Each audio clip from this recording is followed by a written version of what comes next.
Welcome to another edition of Markets Hunters. I am your host, Hunter Gaylor, coming to you live today with John Lai, the CEO of PETV. Their stock symbol is PETV. There's a lot of stuff going on in the news, John, and it's great to have you on the program. And I want to dive right in because there is some exciting news. You have added some more people as the senior research director.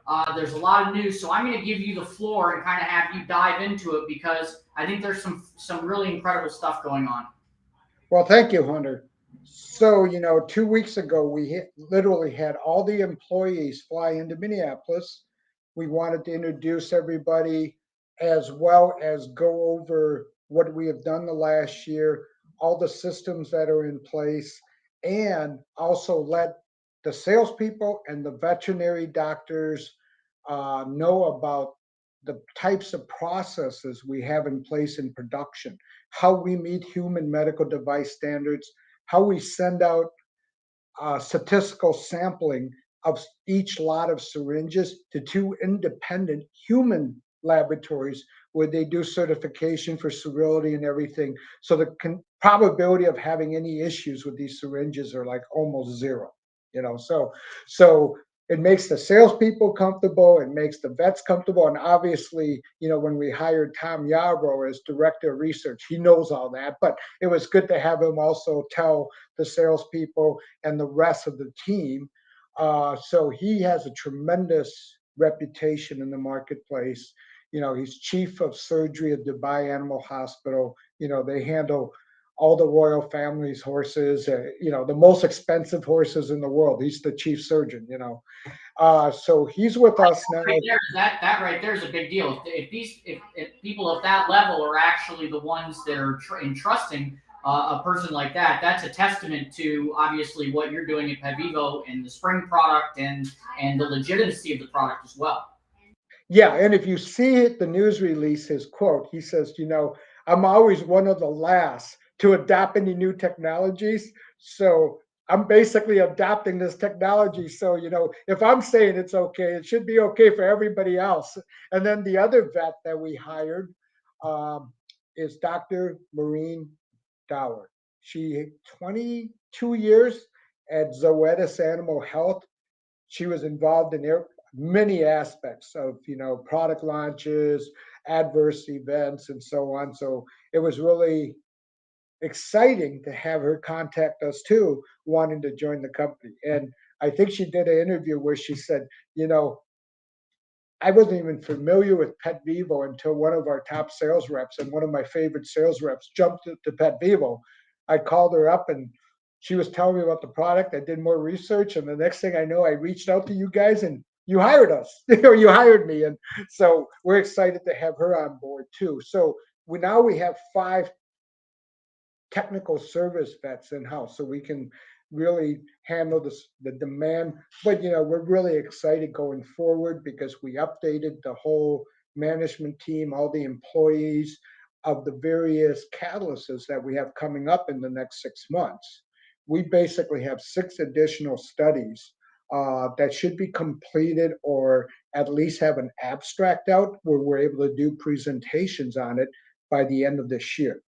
So what that does is allows us to diversify from our current revenue mix. Because right now, 90% of our revenue are in the equine space. There's about 10 million horses in the United States. We started to get small animal data out. First one came about 7 weeks ago. I think we're going to have about 3 of them, not just within small animal, or not just within the dogs, but also in felines. 3 of them should be out in September. So that's a pretty big month for us. So that now all of a sudden you open up canine, which has 83 million dogs in the United States, and then you open up feline, which is like 60 million cats within the United States. So now you can see we're really positioned for strong growth going forward. And these are exciting catalysts because we're pretty comfortable the data is going to be very strong.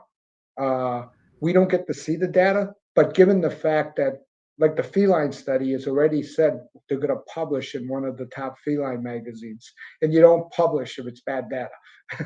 They get to see it. Right, right, exactly. Well, you don't want the bad data, and of course, we've seen the dog study come out, and it's been remarkable to see the results. Because you're so powerful in the equine space, are you starting to see the growth in the dog space, and as a result of these studies and these veterans or veterinarians that you're bringing in, Yeah, veterans in the space? yeah. So since that study came out, we're seeing new vets. So the interesting thing is, I try to tell people the adoption time for small animals is longer, much longer than equine. So what happens is these vets will order like 2 syringes on their first order and to try it out, which makes tremendous sense. But the animals they're going to try it out on are animals they have used everything else and nothing's worked. Okay, so we're getting the most difficult case in the world, and we're getting results. So then they see how long it lasts. Because that's the other criteria. Because there's a lot of things you can do really short term for like 30 days that may look like it's working, but it's only masking the problem. Keep in mind these particles are going right into the joint, forming a scaffolding. So we're addressing the root cause of the problem, which is bone on bone contact. So it takes a little more time, but these are high value customers. So the key metrics I always tell people is how many new account first time orders you're getting every month. And those are looking pretty good. And we'll probably, address it in one of the future calls, earnings calls. Well, And because I want to use that as a metrics going right. forward.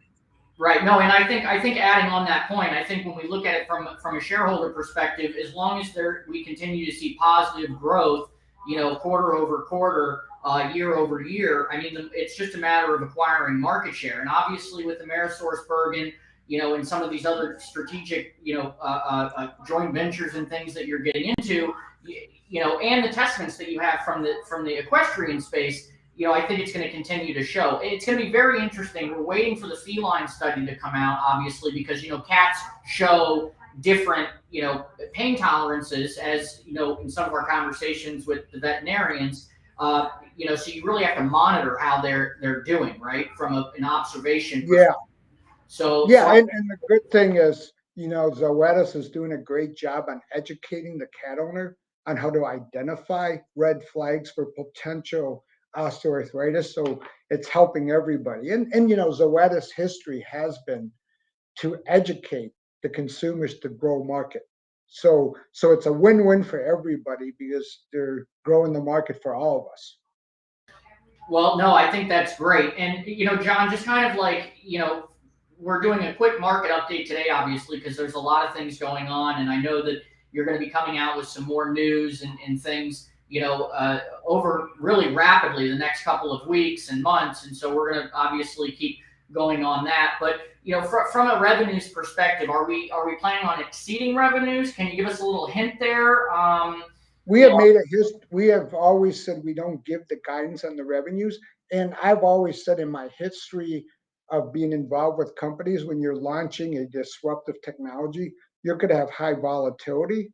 And that's why I'm going to probably add the metrics for future calls, how many new vet clinics every month we're getting, because you're planting the seed for high revenue business because the value of the lifetime of that customer is quite high.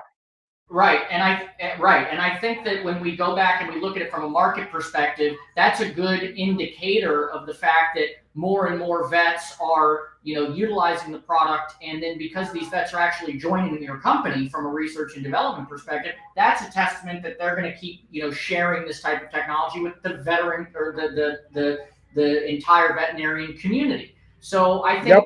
that's an incredible way to look at the company. And I think when we look at the earnings, when they come out, and of course we look at the volume of the stock, that's what's incredible here, because it's about the eyeballs on this, and it's about people looking at it and hearing the story of what's going on. So a lot of really great stuff going on, John. It's always great to have you on the program to talk about this. Now, while we have you, is there anything else that you feel that you want that's relevant information for our viewers? I really think there's a lot happening in the next 6 months. And, just keep an eye on the news releases, and as more studies come out doing the validation, and it gives our salespeople, the MWI, AmerisourceBergen salespeople, ammo to show the efficacy and the product and cost advantages of using our product over anything else that's out there, I think will just bode well for us going forward. We take a really long-term perspective. It's customer acquisition.